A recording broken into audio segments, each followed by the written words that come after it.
Today we need to diagnose a Mini. It's this big boy from here. This car left the owner stranded on the side of the highway. He already replaced the fuel pump. He did some work on this car.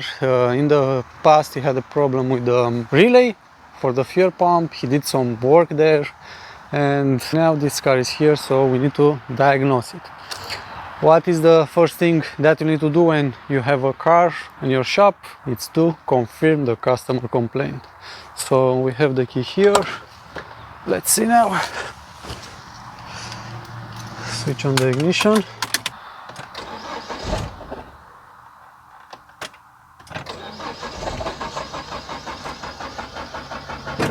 Yeah, so I can hear some relay clicking. I see the fuel pump. It's a very powerful smell of fuel inside of this car. There is something done here that is not a new fuel pump. This is a new fuel pump. Yeah, this looks like newer. So in our case, first thing to do is to scan the car. So unfortunately, we are no longer in 1995 when you will have a car and you will start to pull wires, spark plugs to see why this car is not starting. These cars have a lot of electronics, and without scanning to see what can be a problem, you are screwed, you are losing your time. So let's do something better. Let's diagnose it with this one.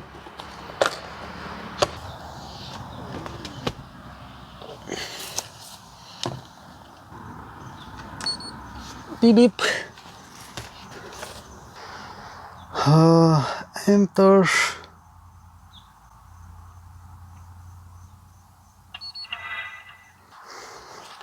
Let's try to do something like this. Failed to read VIN. Yeah, of course, it failed. We need to have ignition on. So select manual, go back, VIN scan. We have the VIN number. Let's go in the automatically search. For everything to be done by the equipment. Okay, from here we'll go high-speed scan.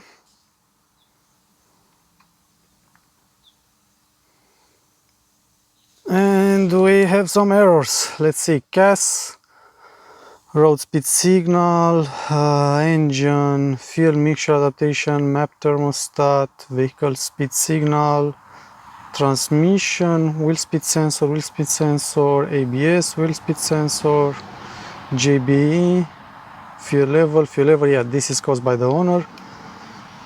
Instrument panel and brake light right faulty, and that's all.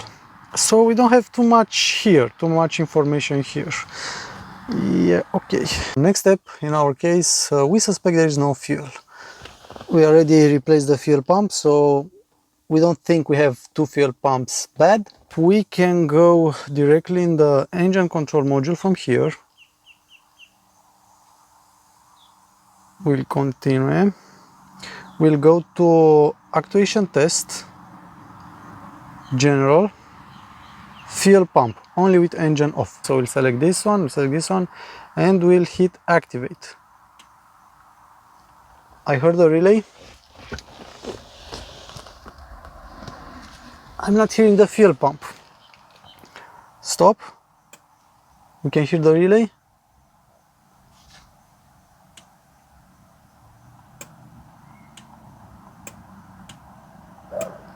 Okay, so that means that between the DME and the relay everything is okay. The relay is activated, everything seems to be okay on that side.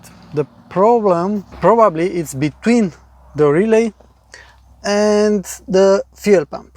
Next step, let's inspect here to see what the owner did on this car. From what I remember, he told me that he have found repair information online, how to repair the internal relay from this module for the fuel pump and to add an external one. So this is the thing that he did with this relay. He cut some wires. Okay, here we have Another wire cut. Here we have a 20 amp fuse that it's good, it's not blown. So on this relay everything is very simple, especially with this thin wire. This one is part of the signal, probably this one is ground, and these two ones, one will need to be supply and the second one will need to go to the fuel pump. Next step, let me see if we have power supply here at this relay. For that we will need a test lamp. A test lamp with a bulb. I don't know for how many times I need to warn you, do not use something like this. No, you are not allowed to use it, especially when you're doing probing for voltage. When you are testing voltage, you will need a test lamp with a physical bulb with filament, because you need to stress the circuit. If you have a oxidated wire in the side of the car, with that test probe will read 12 volts. You won't have there 12 volts because when you will stress up the circuit, this bulb won't turn on, but that thing will show you you have 12 volts. Okay, so with my test lamp I will connect it to a ground. I have down here a good ground. I will try to find a fuse to make sure that my ground is correct and I have a correct ground because I have a light here. So on this fuse we don't have power. Let me try to connect the lamp here on this fuse and switch on the ignition.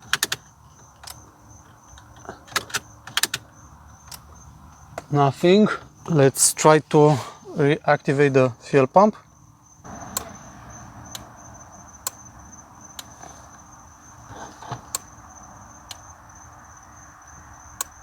We don't have power. Okay, so let's think. This relay, I think this will supposed to be ground, and this is 12 volts for the relay activation. So if I'll put my test probe here, my test light here, yeah, you can see a very weak light on the filament. That means the relay is activated with the ground with a minus signal. So that means this was supposed to be the power supply, and this one it's the output for the fuel pump inside of the fuel tank. And we don't have supply here. We don't have supply here. We have a junction here that I don't like, split on this wire, and this wire it's so thin. Next step, I think I know what happened here.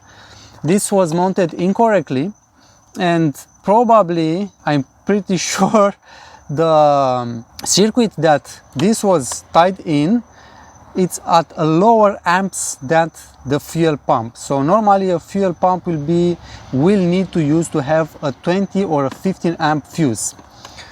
Next step is to search for blown fuses here in the fuse box. The same with the test light. I'll make sure that the ignition is switched on and I will start to probe the fuses. One leg.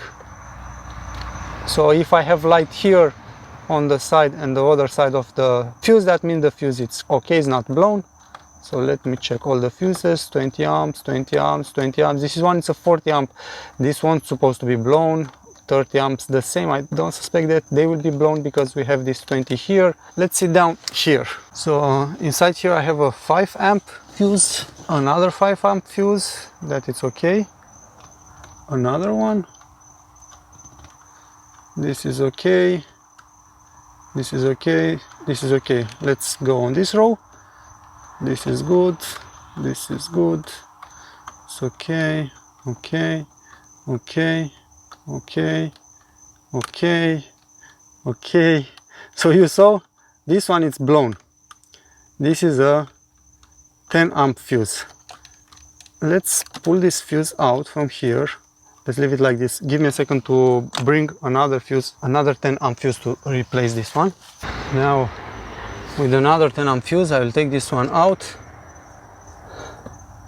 Yeah, it's blown. and I will replace it with this one. Let's see now. I'm hearing some buzzing sounds. Okay, let's see now. Okay, now we have power. From the start, I know for sure this is wrong. This relay, it's powered, not the relay itself, the fuel pump, it's powered by a 10 amp fuse from this panel.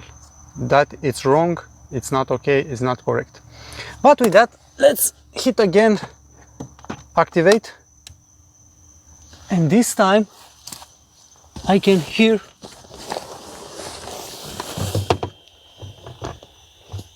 the fuel pump.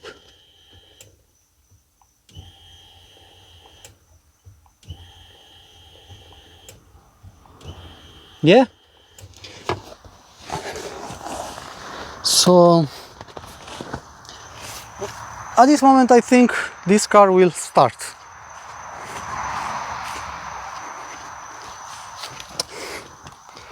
Let's try it. Let's cycle the key. Yes, sir. Awesome.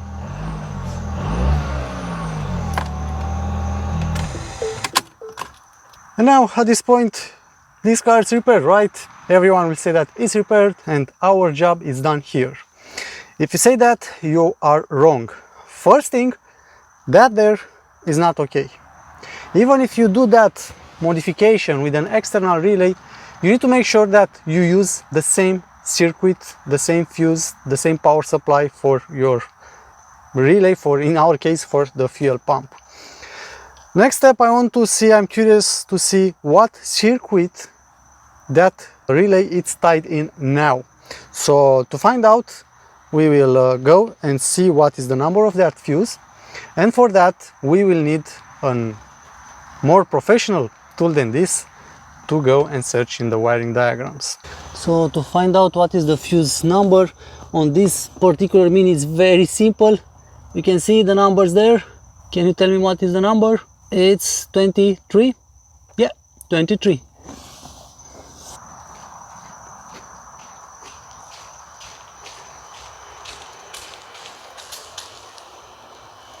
Now I will use ISTA, but you can use different source for searching wiring diagrams. After manually adding the VIN from here to here, I will go to information search, troubleshooting, text search. What was the number of the fuse? F23, from what I remember. Hit enter. And we have found our F23 fuse. We'll hit display. And from here we can see that the F23 will power the so the F23 fuse will power the relay and also the compressor clutch for the AC system. K19, no filter documentation, okay, no worry. AC compressor relay, non-replaceable.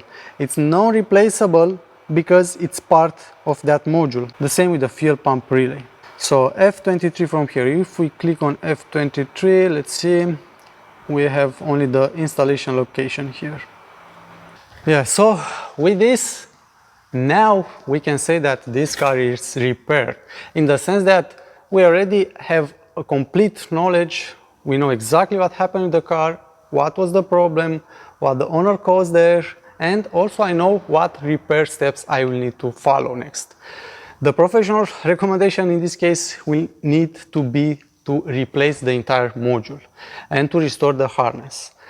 The second option will be that also will be a professional somehow repair, to repair the module itself, to replace the relay inside and restore the harness, the way the owner cut the wires. Another option will be the cheapest one probably, but I don't like to recommend it, will be to keep that relay there, to do that improvisation and the wiring more professional looking, more safer, and to connect the power supply for the relay, for the fuel pump that will supply the relay from a very reliable source, not to tap in any other circuit that we will find on the car. In this case, probably we need to see in the wiring diagrams if we can tap exactly in the original fuel pump fuse. But that will need to be discussed between me and the vehicle owner. With this, again, I hope you learned something new about how to use diagnostic tools. You see, even with a cheap tool, this is not too cheap, but even with something more rudimentary than ISTA, you can diagnose the car. Of course, not all of them, but most of them. And this is all for this video. This was a very short video, a very quick repair. This was not a repair, it was a diagnosis. Everything it's easy, everything will be easy, everything will look easy if you know how to do it, if you have the knowledge and also you need the tools. With this, I hope you learned something new. Thank you for watching these videos, and until next time, stay awesome. See ya.